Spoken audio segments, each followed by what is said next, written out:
Bueno, pasada efectivamente las 13 horas, empezamos esta nueva aventura, o segunda parte de la aventura, que hemos denominado Café La República, un café imaginario, donde nosotros habitualmente, bueno, aprovechamos para, yo diría, para hablar en cámara lenta.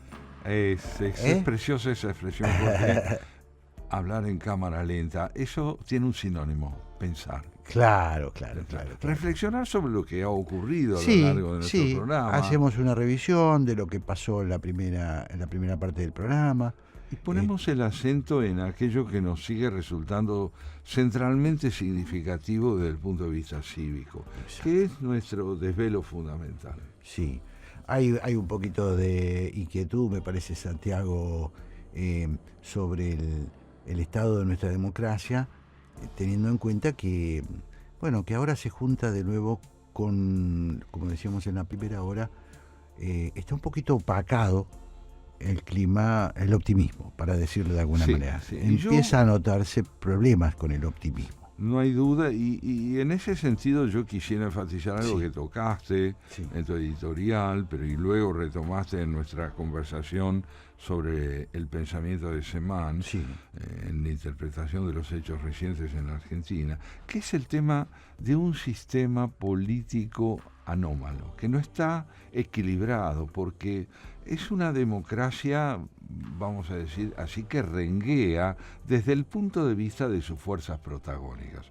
Un oficialismo muy fuerte, una oposición muy ausente, un periodismo muy activo que es descalificado en su función por el presidente de la República, como señalabas vos en tu editorial, y una situación social que, pese a los logros inéditos alcanzados por el gobierno en lo que hace a la inflación, hoy empieza a perder la unanimidad y un apoyo generalizado que no se traduce sino en preocupación social, en aquello que de alguna manera tiene que ver con el sentimiento de ser desconocidos por parte de mucha gente urgida por la necesidad de trabajar, de vivir, de tener espacio para su vida privada y no, como decía Semán, estar absorbido o reducida a su realidad identitaria a la economización de sus preocupaciones. Estaba pensando mientras hacías estas justas reflexiones, Santiago, preguntaba cuánto nos va a afectar de ahora en más, o desde esta última etapa hacia adelante, esta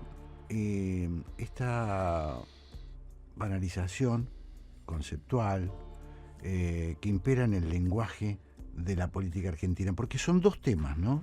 Uno estoy de acuerdo contigo, hay un problema estructural de la Argentina. No tenemos partidos políticos. Tenemos un presidente que surgió como un outsider. Es una novedad en la historia política argentina, una sorpresa. No estoy diciendo nada muy inteligente ni original, pero fue una sorpresa. Eso hizo las estructuras tradicionales de la política que venían tambaleando desde el 2001 por lo menos, que venían con serios problemas, se licuaron, están en estado gaseoso en este momento. No sabemos muy bien para dónde van a tomar. No quiere decir que esté terminado, porque me parecería No, justamente la incertidumbre subsiste en la medida en que un final ni es evidente ni es demandado, sino más bien una clarificación unida a la eficiencia. Claro, y me parece, Santiago, que hay un poquito en la intencionalidad de este fenómeno nuevo llamado mileísmo, llamado la libertad avanza, de mantener el juego. Es decir, ¿cuál es la idea? Yo soy la novedad, entonces vos tenés que elegir entre la novedad o lo viejo, entre volver al pasado o mantenerme a mí, que soy así. Pero además de ser así, y se muestra como un rasgo de autenticidad, y acá viene la duda, y acá viene la consulta para intercambiar. Yo soy novedoso porque no soy hipócrita. Entonces yo pienso que vos sos un pelafustán, te digo pelafustán. Pues qué palabra novedosa, qué palabra. Si yo te quiero insultar, te insulto, ¿no? Te digo deshonesto, te digo ladrón, te digo...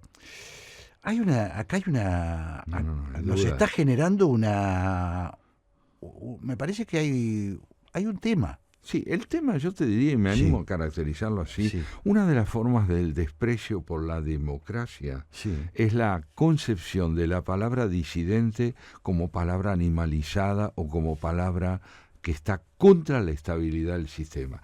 Esta idea de que todo lo que implica disidencia puede ser homologado al mal y a la perversión es peligrosa. Es peligrosa para la fe. Pero alguien te podría decir, perdóname Santiago, ¿no? Así, alguien te podría decir, pero entonces vos estás defendiendo de alguna manera la hipocresía tradicional de la política, que hablaban así, después se mataban atrás, se acuchillaban.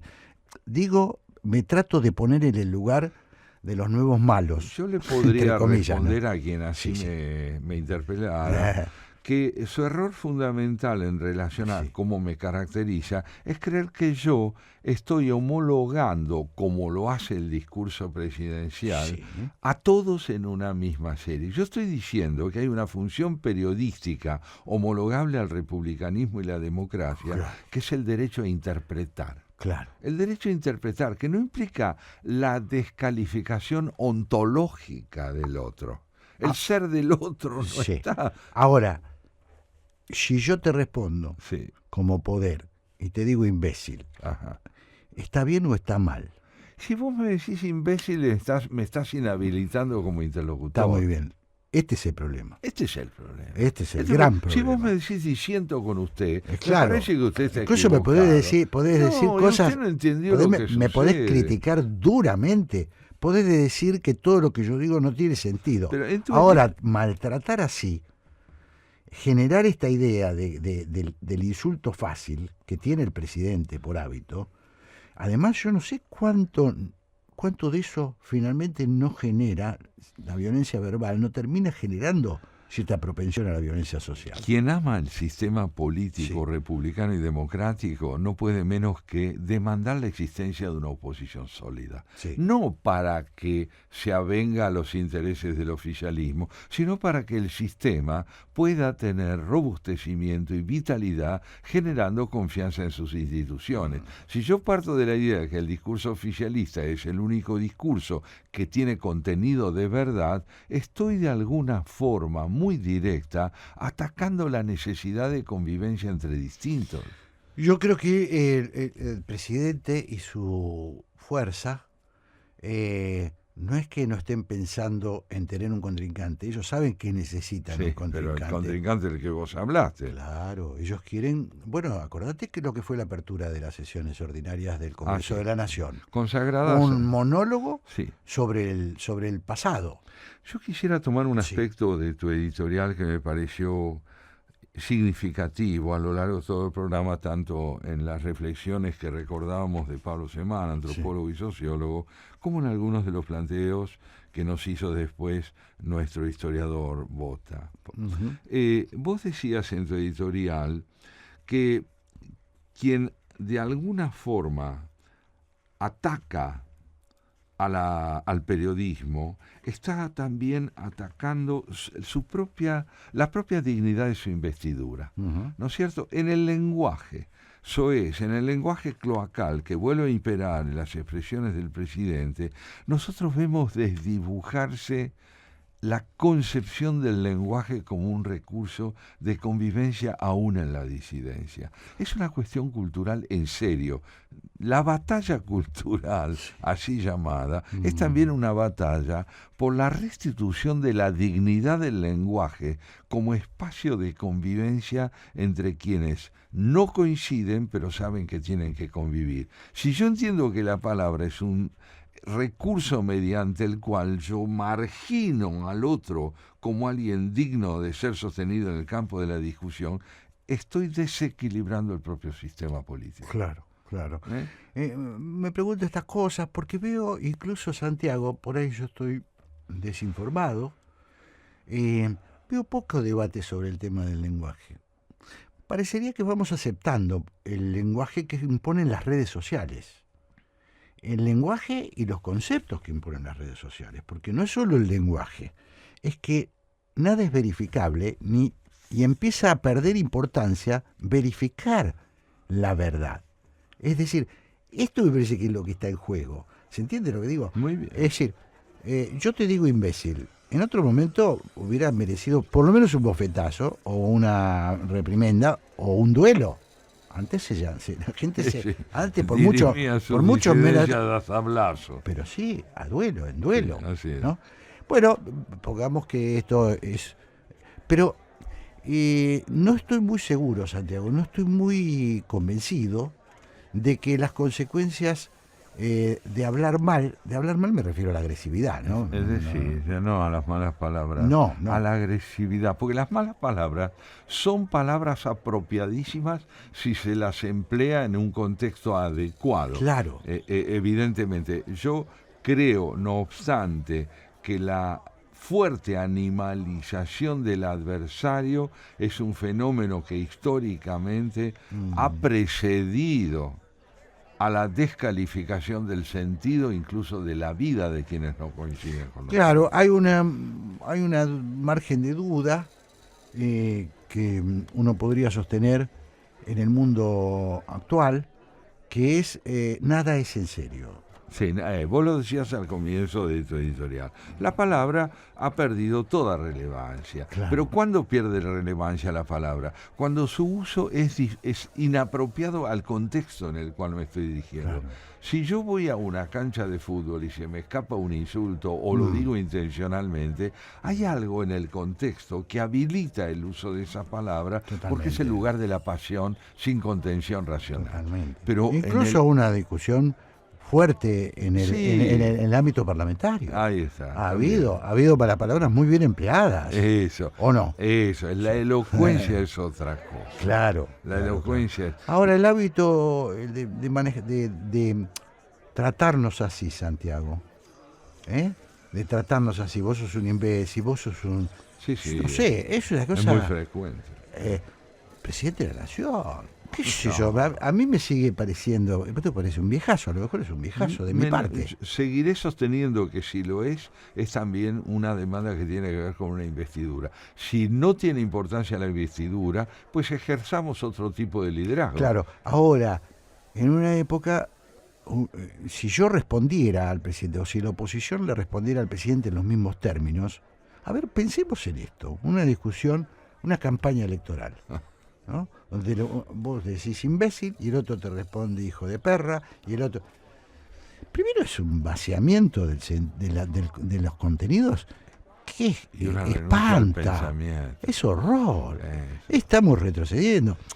Esto también es Trump, ¿no es cierto? Sí, esto es Trump, lo vemos, ¿no? Vemos lo que generan las vacilaciones, las idas y vueltas del presidente norteamericano, cómo inciden en la percepción de la realidad por parte de toda una sociedad norteamericana y fuera de Estados Unidos también, porque la palabra pierde credibilidad. Claro. Así yo te diría que así como hoy este lenguaje soez se difunde cada vez más, al mismo tiempo pierde credibilidad. Claro. En las mayorías pierde credibilidad. Por eso Pablo Semán decía con mucha razón que el escepticismo político también tiene que ver no solo con la situación económica, sino con el descrédito de la política, porque lo que pierde relieve es el sentido de la política, un lugar donde la palabra está llamada a tener una función de esclarecimiento, de persuasión, probatoria, y no meramente amenazante y descalificatoria. Claro.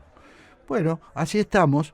Me parece que nosotros vamos a seguir insistiendo en nuestra prédica, ¿no? Sí. Vamos a seguir y vamos a tratar de investigar un poquito. Esto está pasando en el mundo, no en todo el mundo, No en todo el mundo. Estoy seguro que los finlandeses se tratan mejor. Sí, casi yo te diría que en la Argentina también somos muchos los que todavía creemos que la palabra es un milagroso don que nos fue dado para devolverle sentido a la Mirá realidad. qué rico el castellano, qué rico Vaya, que es, ¿no? sí es rico. Qué lengua rica, Vaya, ¿no? sí Como es rico. para tener que recurrir a lo que está en el margen.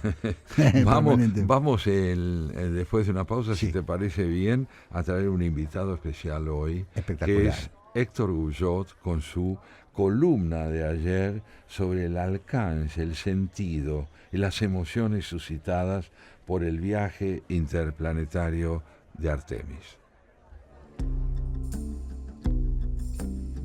Muy bien, Santiago. Así es, aquí estamos en nuestra república. Sí. Y hoy, como le decía o les anticipaba a nuestros oyentes, con un invitado especial, el periodista y escritor Héctor Guyot, que en su columna de ayer sábado, en su columna de contratapa del diario La Nación, publicó una nota titulada El viaje hacia lo desconocido.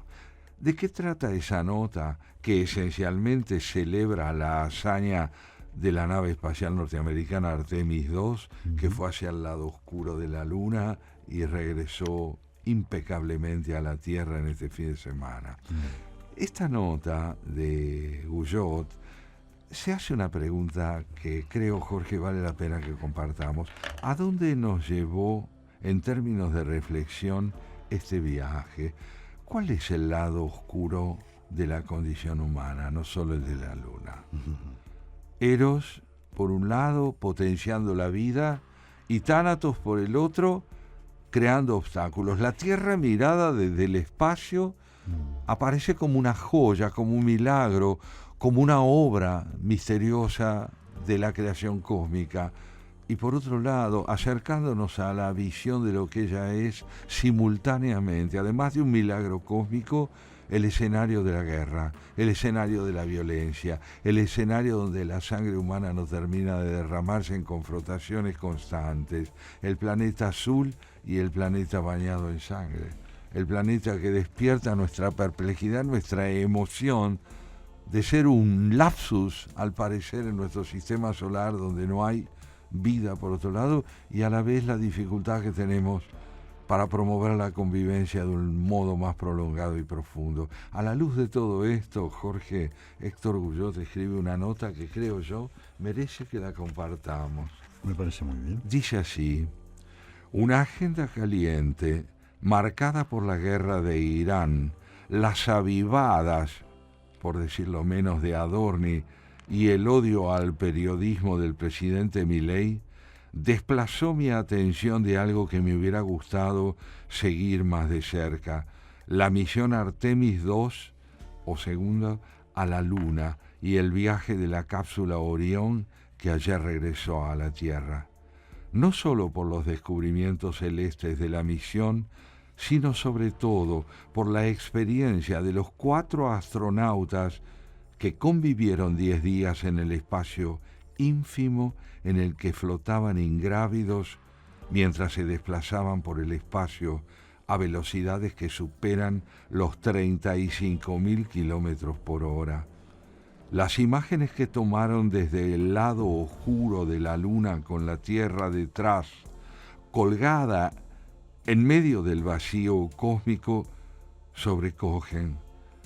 La foto nos ofrece la posibilidad de mirarnos desde una perspectiva inédita. Sabemos desde Galileo que no somos el centro del universo, pero impresiona atisbar esa idea desde una imagen que, al poner nuestro planeta en relación con su satélite y con el espacio que lo circunda, exhibe nuestra pequeñez. ¿Qué habrán sentido los astronautas allá arriba?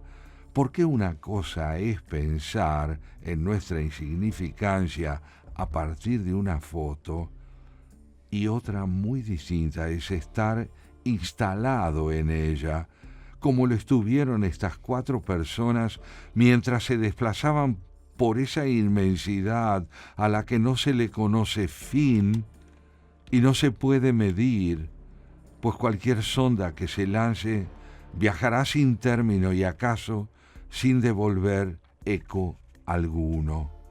Pienso en el Voyager 1, botella al mar con músicas y señales de nuestra humanidad, curada por Carl Sagan, que se lanzó en busca de un contacto que nadie sabe si algún día ocurrirá.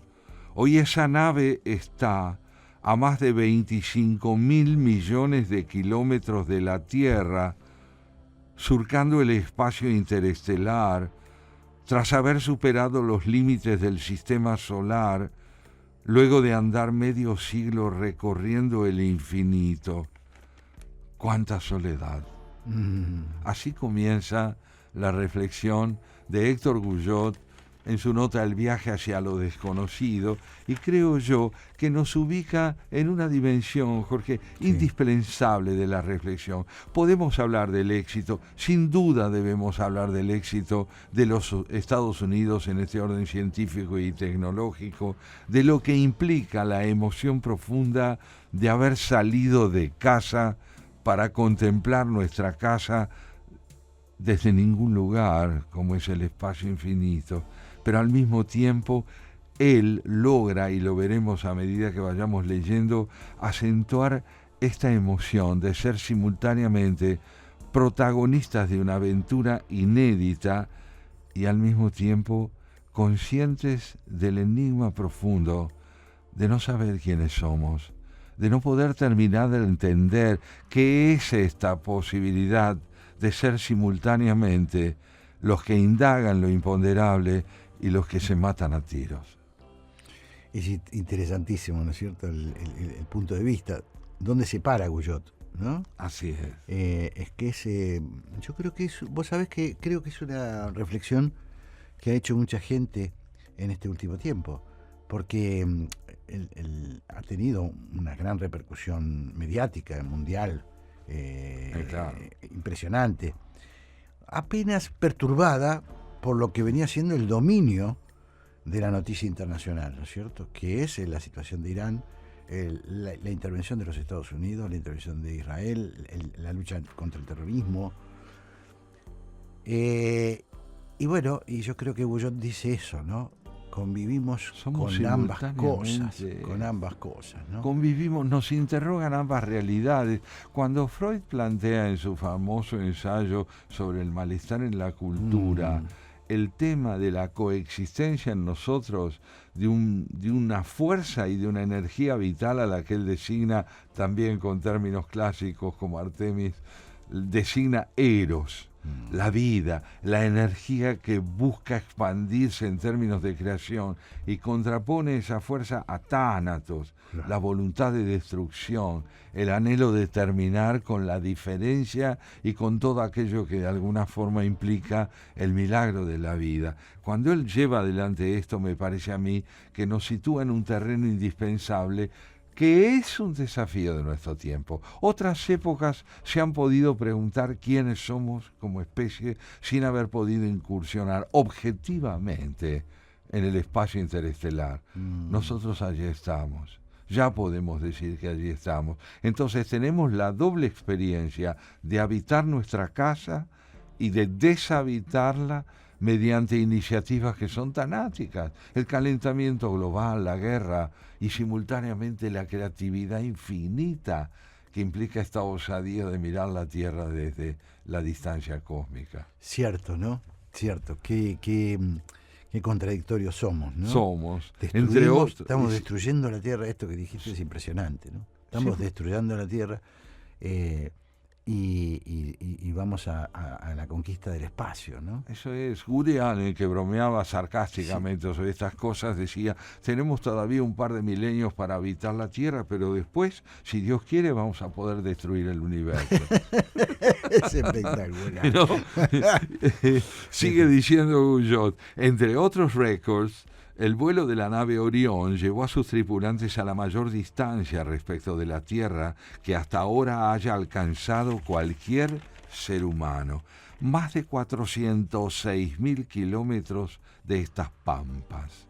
Nadie antes estuvo tan lejos. La literatura puede ayudarnos con la imaginación a vivir esa soledad. En Caleidoscopio, uno de los cuentos del hombre ilustrado, Ray Bradbury narra la historia de un grupo de astronautas que caen por el espacio después de que su cohete estallara. Hablan entre ellos por radio, pero la distancia que se abre en ese mar oscuro a medida que su caída los separa, corta de pronto la comunicación y Hollis, el protagonista, queda solo con sus últimos pensamientos.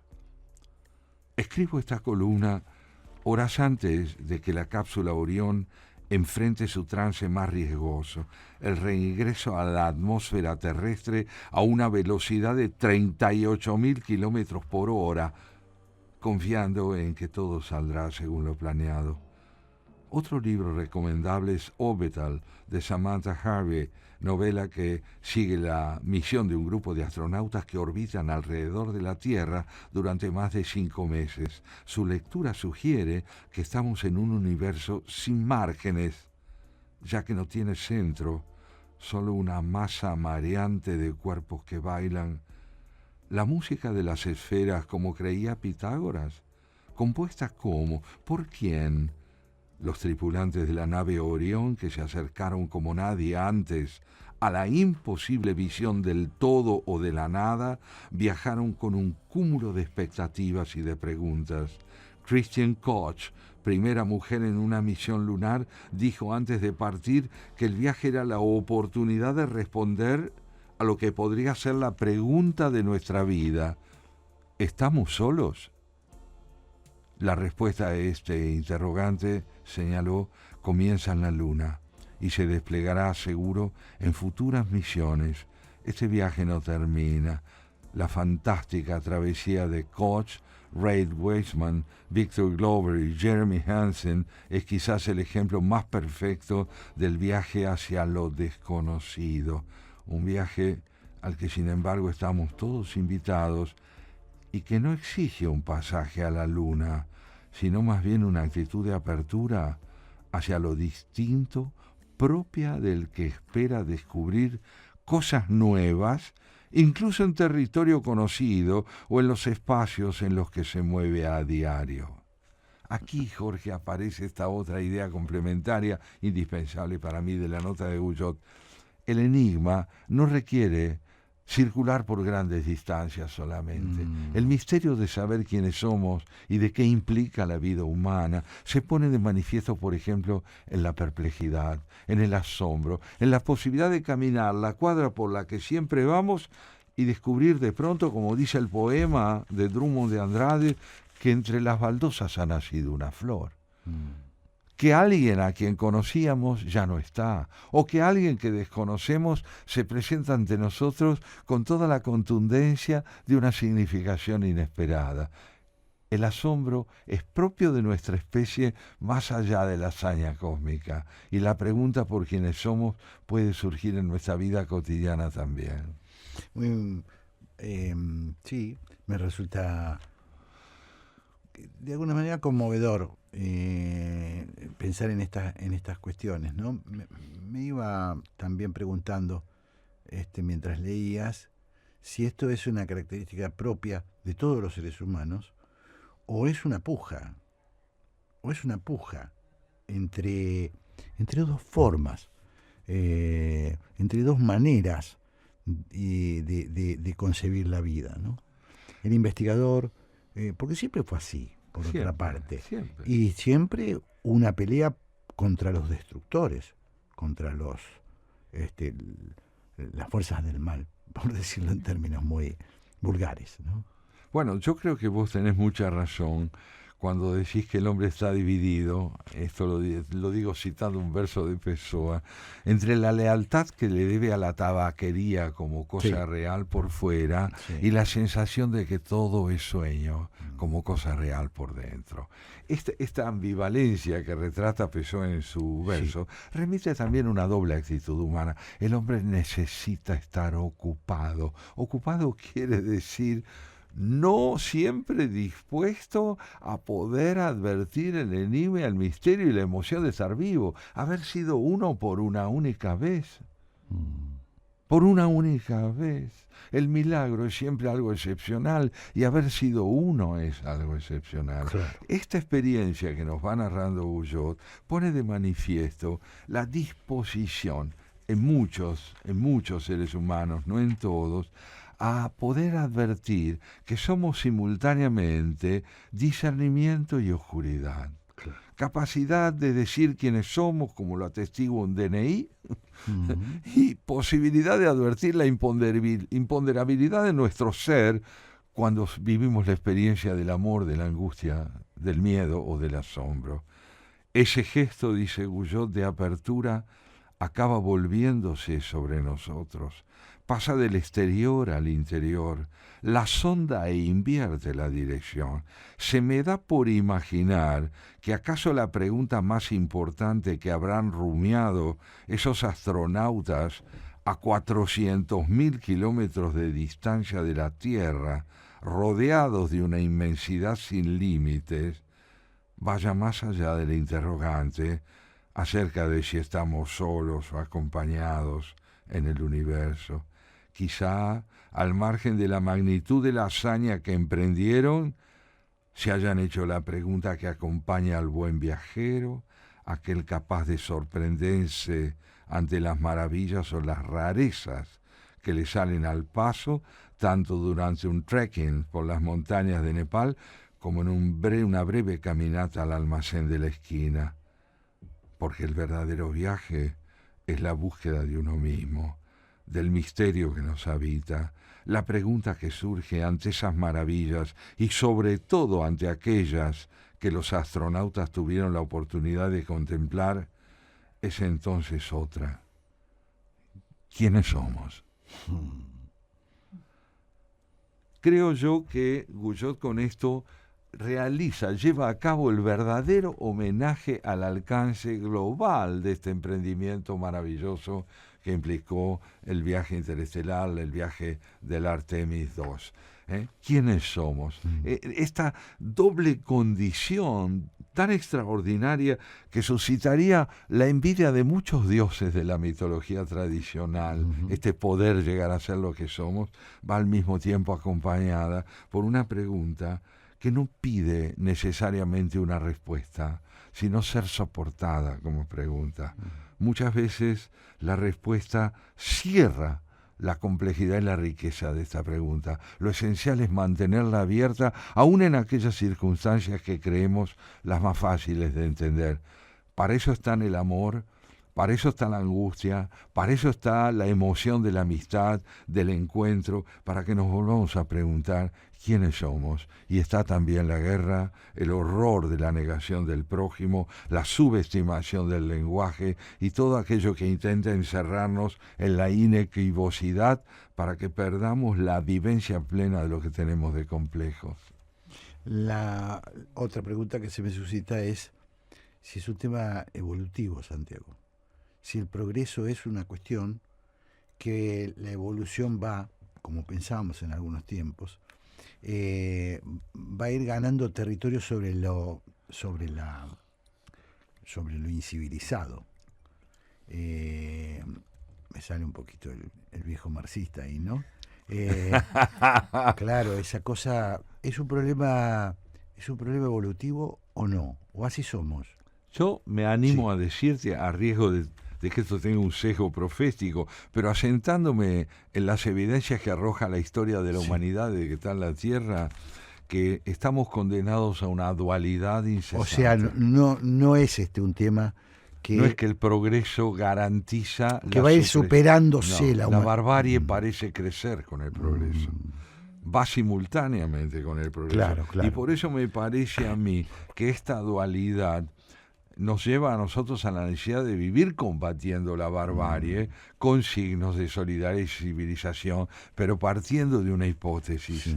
Nunca vamos a derrotar la dimensión bestial de nuestra condición. Claro. Podemos siempre combatirla. Claro. Vos no crees en el hombre nuevo. Yo no creo en una redención de nuestra especie. Sí creo en la capacidad de combatir lo que tenemos de peor. Claro.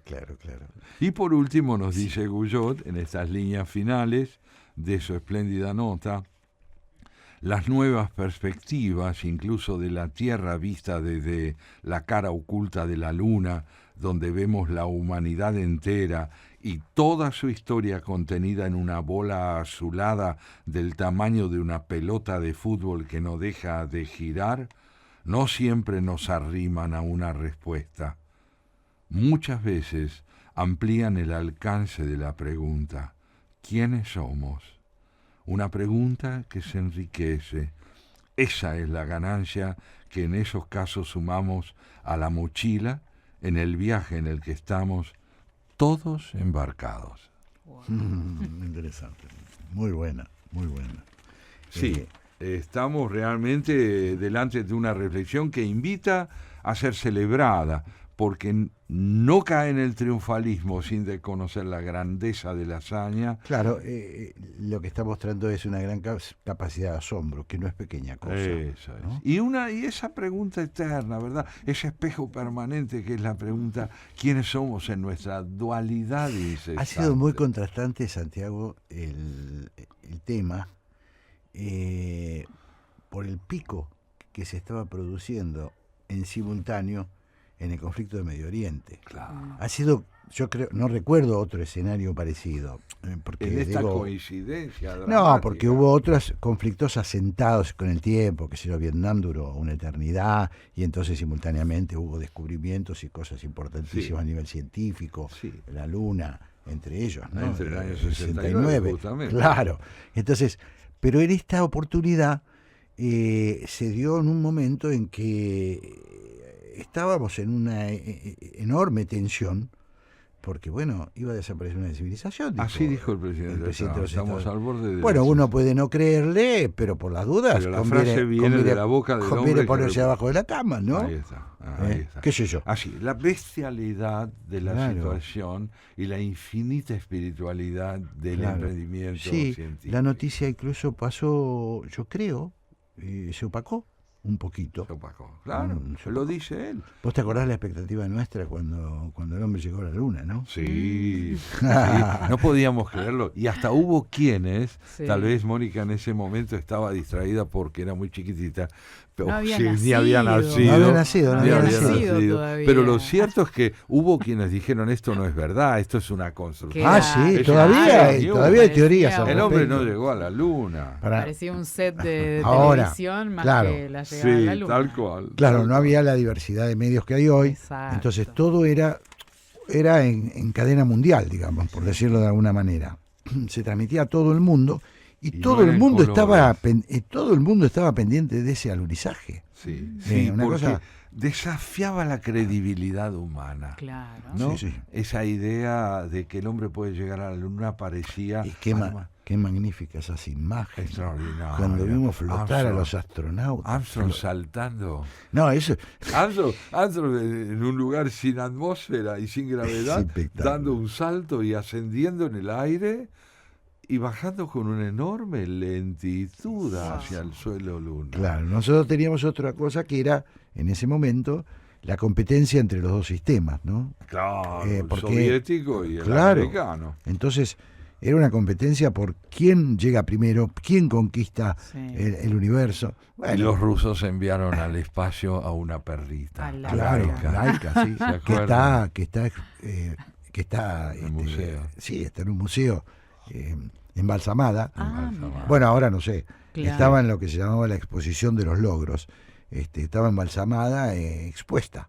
Sí, y cuando uno tiene acceso a los Estados Unidos a esa primera nave espacial que está en exhibición y puede vérsela, uno advierte que se parece ya en estos pocos años pasados, desde aquel momento hasta hoy, a esos galeones con que los descubridores que llegaron a América tuvieron el coraje de lanzarse al océano para alcanzar las costas de América. Todo parece tan elemental, tan primario comparado con la evolución actual. Qué lindo. Me estaba acordando de Magallanes, ¿no? El libro de... Sí. Qué lindo. Bueno, si me permiten unos minutitos, tengo que agradecerle acá a algunos oyentes que están aprovechando y escuchando el programa y muy atentamente nos saludan, ¿sí? Alguien que nos estaba escuchando desde Belgrano, Andrés, ¿sí? Andrés desde Belgrano, que dice que es lindo escucharlos y que, bueno, les mandaba un saludo. Y también aprovechamos y agradecemos a Patricia, que, bueno, hizo un comentario muy bonito sobre la nota de Lucas Bota. Patricia, nuestra fiel seguidora. Sí. ¿Y saben qué? Hay alguien que también los quiere saludar muy especialmente y que dice que los extraña mucho. Andrés Terrile. Nosotros también a él. Nosotros también a él. Así contarles a los oyentes una vez más quién es. Claro, Andrés antes era el coordinador que teníamos aquí al aire cada domingo en Haciendo Pie. Bueno, ahora no sé. Primeros 4 años, ¿no? Los primeros 4 años del programa, claro. Último año ya nos acompaña Agustín Sarabi, pero Andrés nos acompañó durante mucho tiempo. Así que justo estábamos intercambiando unos mensajes y bueno, nos extraña mucho. Mutuo es. Muy bien, y como siempre, nuestra despedida es a lo grande. Nosotros nos vamos yendo, pero antes tenemos el gusto de encontrarnos con Graciela Fernández Meijide. Siempre, para tener un intercambio pequeño y sustancioso. Eso. Hola Graciela, ¿cómo estás? Bien, ¿cómo están ustedes? Estamos muy bien. Muy bien también. Acá le estaba contando a Santiago que no pudo ir el día martes al homenaje que te hizo el Club Político Argentino. Bueno, le estaba contando que salió todo muy bien, pero me gustaría saber ahora, porque no hemos hablado, nos despedimos sin hablar del tema.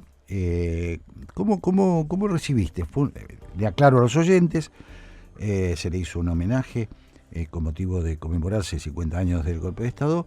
El Club Político Argentino le hizo un homenaje a su presidenta honoraria, que como todo el mundo sabe es una destacadísima defensora de los derechos humanos y una gran contribuyente a la democracia argentina. Entonces, esto, ¿cómo lo viviste, Graciela? ¿Cómo lo escuché yo? ¿Cómo lo viviste? ¿Cómo lo pasé? ¿Cómo lo pasaste? ¿Cómo te sentiste? Sí, porque no hemos hablado de eso. Mira, me sentí muy conmovida. Muy conmovida porque, primero por la presencia de todos ustedes, de buena parte de mi familia, y además de eso, porque Hilda Sábato, que fue la oradora principal, hizo una descripción de la historia nuestra de los últimos, del año 30 hasta acá, pongamos, increíble. Bueno, yo coincido totalmente con ella, pero que nos aclara muy mucho en por qué estamos como estamos. Claro. Interesantísimo. Fue muy interesante lo de Hilda Sábato. También cuento aquí a los oyentes que había presencias muy importantes. A mí particularmente, Santiago y Graciela, me conmovió la presencia de León Carlos Arrañán, Cámara Federal de la Capital Federal, que juzgó a los comandantes. Digo, me conmovió porque era tener ahí un pedazo de la historia de los últimos 50 años muy importante. Daniel Salvador, ex secretario de la CONADEP, miembro, ex vicegobernador por 2 periodos democráticos. Estaba Nacho López, José Ignacio López, el hombre que rompió el fuego en la época de la dictadura y se atrevió a preguntarle a Videla por los desaparecidos, ¿no? En fin, había una serie... Sí. Exactamente.